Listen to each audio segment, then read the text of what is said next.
الحمد لله رب العالمين، والصلاة والسلام على رسوله الأمين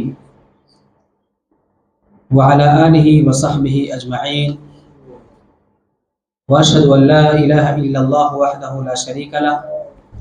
وأشهد أن محمدا عبده ورسوله. أما بعد، فأعوذ بالله من الشيطان الرجيم. بسم الله الرحمن الرحيم. يا أيها الذين آمنوا اتقوا الله ولتنظر نفس ما قدمت لغد واتقوا الله إن الله خبير بما تعملون. رب اشرح لي صدري ويسر لي أمري واحلل عقدة من لساني يفقهوا قولي. سبحانك لا علم لنا إلا ما علمتنا إنك أنت العليم الحكيم. اللهم رب زدني علما. محترم حاضرین اور معزز خواتین، اللہ کے فضل و کرم سے سیرت النبی صلی اللہ علیہ وسلم کا یہ 30واں ایپیسوڈ ہے، 30واں درس ہے، اور ہم لوگ حیات نبی صلی اللہ علیہ وسلم کے ایک پہلو پر بات کر رہے ہیں جو کہ مسلمانوں کے لیے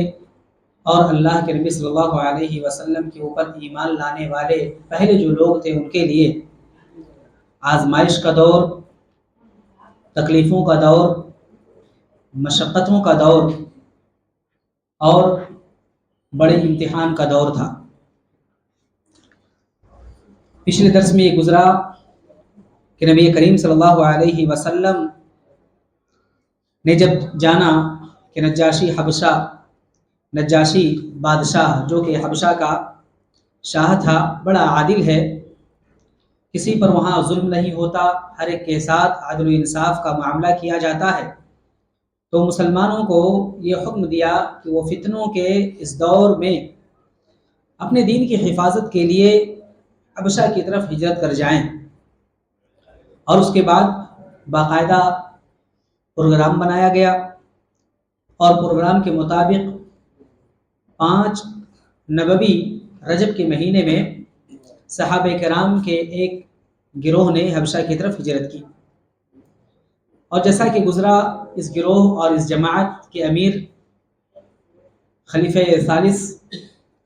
حضرت عثمان بن عفان رضی اللہ عنہ مقرر کیے گئے۔ ان کے ہمراہ، ان کے ساتھ نبی کریم صلی اللہ علیہ وسلم کی دوسری صاحبزادی حضرت رقیہ رضی اللہ عنہ بھی تھی۔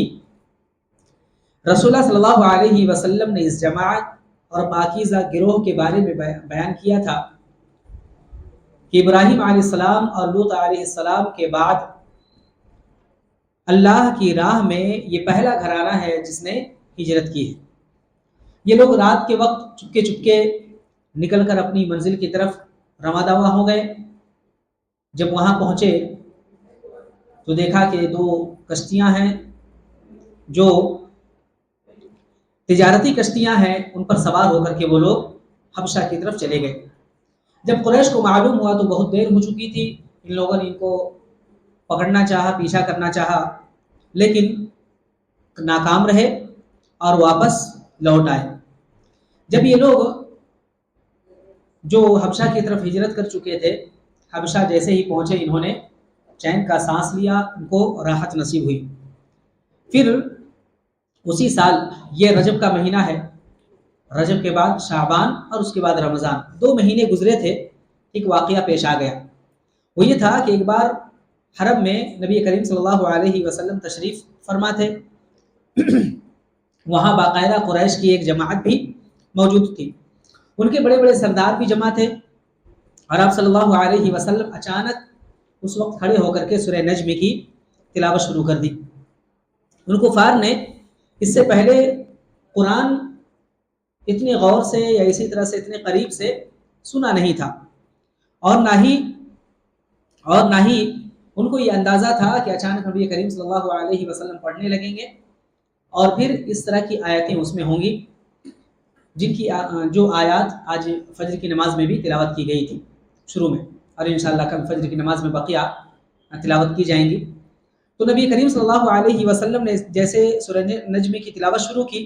ان کفار نے اس سے پہلے چونکہ قرآن اس طرح سے نہیں سنا تھا، اس انداز سے نہیں سنا تھا، کیونکہ ان کا تو یہی انداز تھا، یہی ان کا طریقہ تھا جو شروع سے بیان کیا گیا۔ جب بھی نبی یا محمد بن عبداللہ جب بھی قرآن پڑھیں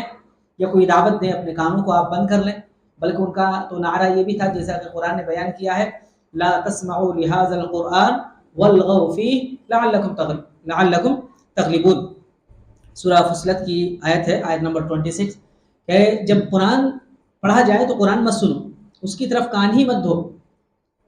اس میں اگر یہ دیکھا جائے تو کئی الفاظ آتے ہیں جو سننے کے معنی میں ہوتا، اسی میں سے ایک سمع یسمع کا ہے۔ سمع یسمع کے معنی سننا، اسی طرح سے استمع یستمع کے معنی بھی ہوتا ہے سننا، اسی طرح سے اصاغ یصیغ کے معنی بھی ہوتا ہے سننا۔ اور انہوں نے لا تسمع، اور تینوں میں فرق ہے۔ فرق کیا ہے وہ مختصر یہ سمجھ لیں، سمع یسمع کے معنی ہوتا عام سننا، ایسے ہی کسی بات کو سن لینا، اور استمع یستمع کے معنی کان لگا کر کے سننا، اور اصاغ یصیغ کے معنی ہوتا ہے بالکل سب کچھ چھوڑ کر کے ہر طرف سے دھیان لگا کر کے صرف سننا۔ انہوں نے اس لفظ کو استعمال کیا، یعنی اگر کان میں آواز اس کی آ بھی جائے تو اس کو مت سنو۔ قرآن کریم میں یہ تینوں تقریباً صیغے استعمال کیے گئے ہیں، تینوں الفاظ استعمال کیے گئے، تو جہاں جس کے لیے مناسب تھا اس لفظ کو، اس کلمے کو استعمال کیا گیا ہے۔ تو ان لوگوں نے کیا کہا تھا، ان کا کہنا کیا تھا، لا تسمعوا لهذا القرآن، اس قرآن کو بالکل اس کی طرف کان ہی مت دھرو، ہلکا بھی نہیں سننا ہے، بلکہ والغوا فیہ، جب قرآن پڑھا جائے تو کیا کرو تم، لغو بات کرو، اور اسی طرح سے اس میں خلل ڈالنے کی کوشش کرو، اس میں خلل ڈالنے کی کوشش کرو، شور مچاؤ، لعلکم تغلبون، اس سے تم غالب رہو گے اور غلبہ پا جاؤ گے۔ چنانچہ ان کا یہی وتیرہ تھا۔ لیکن جب نبی کریم صلی اللہ علیہ وسلم نے سورہ نجم کی تلاوت شروع کر دی اور ان کے کانوں میں جب اس کی آیتیں، سورہ نجم کی آیتیں پڑھنے لگی، تو ایک طرح کی قرآن کے اندر چاشنی ہے، دلکشی ہے، اور کلام الہی چونکہ ہے، اللہ رب العالمین کی طرف سے معجزہ ہے، لہٰذا آواز جیسے ہی پڑی ان لوگوں نے ہوش اپنا کھو دیا، ان کو ہوش نہیں رہا کیا ہو رہا ہمارے ساتھ، اور سب کے سب بالکل بے پرواہ ہو کر کے سب کچھ سے اسی طرف کان دھرنے لگے، اور جس کو ہم کہتے ہیں اردو زبان میں کہ ہم تنگوش ہو گئے، بالکل مکمل طور پر اسی آواز کی طرف وہ نکل پڑے اور سننے لگے۔ کسی کے دل میں کوئی خیال ہی نہیں آیا کہ ہم تو اس قرآن سے روکتے تھے، ہم تو نبی کریم صلی اللہ علیہ وسلم کے قریب بھی نہیں جاتے تھے، یہاں تک کہ نبی کریم صلی اللہ علیہ وسلم نے اس سورے کو پڑھتے پڑھتے آخر میں یہ چیز دہرائی، جو دل دہلانے والی آیتیں ہیں، انشاءاللہ وہ اگر کبھی موقع ملا تو اس کا ترجمہ بھی پڑھیں گے، بالکل دل دہلانے والی چیز ہے۔ اور آخر میں اللہ رب العالمین نے جس ورڈ سے اور جس کلمے سے اس کو ختم کیا ہے فَاسْجُدُوا لِلَّهِ وَاعْبُدُوا، آخری آیت جو ہے فَاسْجُدُوا لِلَّهِ وَاعْبُدُوا، اور اس کا ترجمہ یہ ہے کہ تم اللہ ہی کے لیے سجدہ کرو اور اسی کی عبادت کرو، اسی کی عبادت کرو، سجدہ کرو۔ تو اس میں یہ ہے کہ جیسے ہی اللہ کے نبی صلی اللہ علیہ وسلم نے سورے کو پڑھا اور آخری آیت تک پہنچے فَاسْجُدُوا لِلَّهِ وَاعْبُدُوا، کیونکہ اس میں سجدہ کرنے کا حکم بھی ہے، وہ لوگ قرآن کو زیادہ سمجھتے تھے، اور قرآن کریم میں بھی نسخے میں، ہمارے نسخے میں وہاں پر سجدہ ہے، جو 15 سجدے ہیں ان میں سے ایک سجدہ یہ بھی ہے۔ چنانچہ ان لوگوں نے جیسے ہی سجدے کی آیت سنی، فوراً اپنے آپ پر قابو نہیں پا سکے اور سب کے سب سجدے میں گر گئے، سب کے سب سجدے میں گر پڑے۔ حقیقت یہ ہے کہ اس موقع پر جو حق کی آواز تھی وہ غالب آ گئی، اور جو لوگ متکبر تھے، جو لوگ گھمنڈ میں مبتلا رہتے تھے، اسی طرح سے اسی قرآن اور اسی وحی کی وہ لوگ تحقیر کرتے تھے، مذاق اڑاتے تھے، اور ہٹ دھرم تھے اس طور پر کہ اس کے خلاف ہی عمل کرنا ہے، چنانچہ وہ لوگ اپنے آپ پر قابو نہیں پا سکے اور سجدے میں گر گئے۔ بعد میں جب انہیں احساس ہوا، سجدے میں جا کر کے ان کو احساس ہوا کہ ہم تو اس قرآن کے لیے سجدے میں گر گئے، اس آواز کی طرف ہم بڑھ گئے ہیں جس سے ہم روکا کرتے تھے،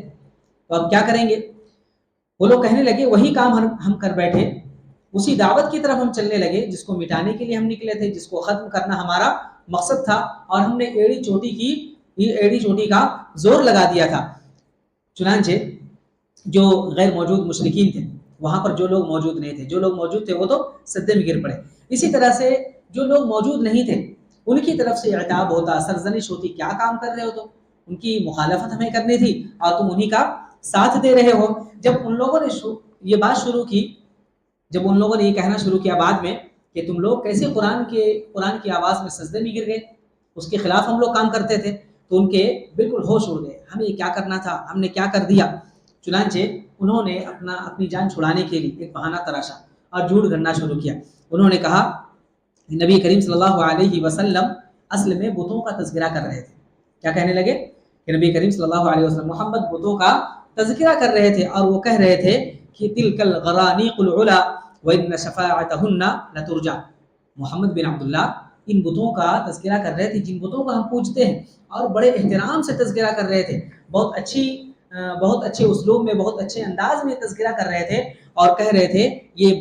بلند پایا دیویاں ہیں جن کی یہ لوگ پوجا کرتے ہیں، تلک الغرانیق العلا، یہ تو بلند درجے کی دیویاں ہیں، وَإِنَّ شَفَاعَتَهُنَّ لَتُرْجَى، اور ان کی شفاعت کی امید کی جاتی ہے، یعنی شفاعت اگر طلب کی جائے تو شفاعت قبول ہونے کی امید ہے۔ لہٰذا ہم لوگوں نے یہ بات سنی اور ہم لوگ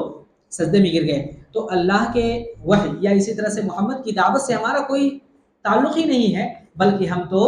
ان تعریفات اور تعریفی جملے کی وجہ سے ہم لوگ سجدے میں گئے تھے۔ حالانکہ یہ سری جھوٹ تھا، محض اس لیے گڑھا گیا تھا صرف اور صرف اس وجہ سے کہ نبی کریم صلی اللہ علیہ وسلم کے ساتھ جو انہوں نے سجدہ کیا تھا اس غلطی کو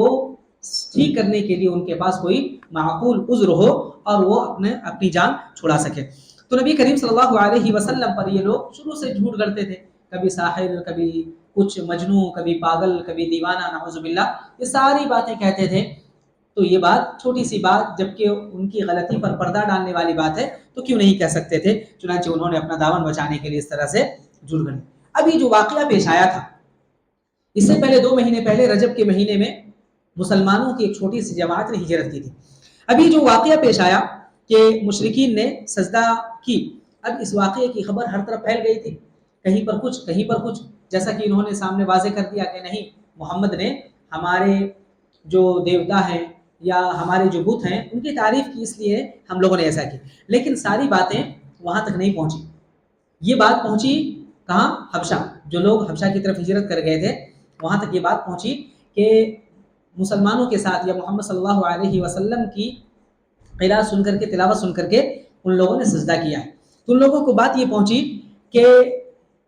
ان لوگوں نے سجدہ اس لیے کیا ہے کہ وہ لوگ مسلمان ہو گئے، نبی کریم صلی اللہ علیہ وسلم کے سامنے اپنے آپ کو انہوں نے سرنڈر کر دیا، اور یہ سارے کے سارے لوگ مسلمان ہو گئے، قریش مسلمان ہو گئے۔ اب ہمیں کوئی ان سے خطرہ نہیں ہے۔ جس وجہ سے ہم نے اپنے وطن کو چھوڑا تھا، اپنے اقربا کو چھوڑا تھا، اپنے اعزا کو چھوڑا تھا، اب وہ وجہ باقی نہیں رہی، لہٰذا انہوں نے ماہ شوال میں مکہ واپسی کر لی، واپسی کا ارادہ کیا، واپسی کی راہ لے لی۔ جب بالکل قریب پہنچ گئے، اتنے قریب کہ وہاں سے صرف 1 دن کا راستہ تھا، پیدل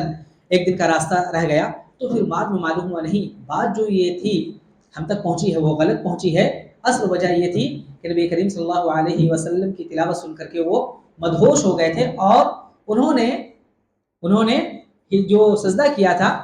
اس وجہ سے سجدہ کیا تھا کہ وہ لوگ مدہوش تھے، ایسا نہیں کہ انہوں نے اسلام قبول کر لیا، بلکہ بعد میں تو وہ لوگ یہ بھی کہہ رہے تھے کہ ہم تو اس وجہ سے سجدہ کر رہے ہیں کیونکہ ہمارے بتوں کی تعریف کی گئی ہے۔ لہٰذا جب حقیقت معلوم ہوئی تو اس کے بعد 2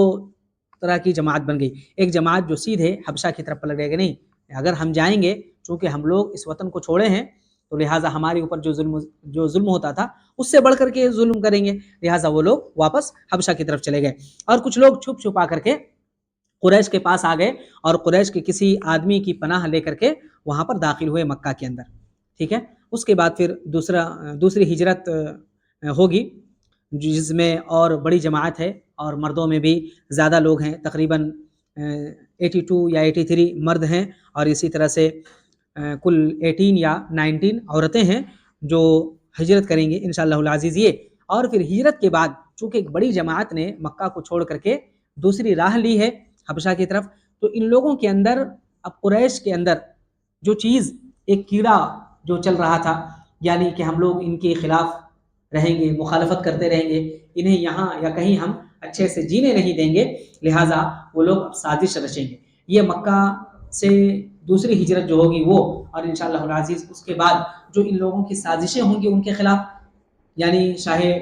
حبشہ کے بادشاہ کے پاس یہ لوگ مسلمانوں کے خلاف بہت سی باتیں کریں گے، جھوٹ گڑھیں گے، اور اس کے بعد پھر حبشہ جو جواب دے گا اور کس طرح سے وہاں سے جو دو لوگ سفیر بن کر کے جائیں گے، اور انشاءاللہ العزیز جو جواب آئے گا اور مسلمانوں کے لیے جو راحت کی چیز ہوگی انشاءاللہ العزیز اگلے درس میں ہم دیکھیں گے۔ اللہ تبارک و تعالیٰ سے دعا ہے رب کریم ہم تمام لوگوں کو اسلام اور اسلام کی حقانیت کو سمجھنے کے ساتھ ساتھ اسلام کے احکام کا پابند بنائے رکھ، اور جب تک ہمیں دنیا میں زندہ رکھ سیرت النبی صلی اللہ علیہ وسلم کے پہلوؤں کو سامنے رکھتے ہوئے اپنی زندگی گزارنے کی توفیق عطا فرمائے، آمین یا رب العالمین۔ سبحانک اللہم و بحمدک، اشہد ان لا الہ الا انت، استغفرک و اتوب الیک، وصلی اللہ علی النبی الکریم۔ السلام علیکم ورحمۃ اللہ وبرکاتہ۔